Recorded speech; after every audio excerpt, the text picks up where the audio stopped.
So the program started 5 years ago, and it was started to help medical students gain an insight into Aboriginal and Torres Strait Islander people. So the students go through a series of workshops conducted by Aboriginal and Torres Strait Islander community members. It's really important for the students to go to the workshops because they understand the perception of the people's health and their health issues. The workshop's been really eye-opening, and we've learnt things today that we can't learn in a lecture theatre.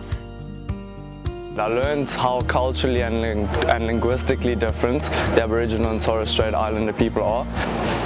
Learning how to dance, the dancing was one of my favourite. I think it's useful to learn about all the cultures just to make sure when we have a patient and we know their culture, we can more effectively treat them by knowing if they prefer a more traditional method, treating their needs and accommodating their cultural needs as well. You need to obviously understand the people you're treating, understand the challenges that they face, and also understand what they find is important to them.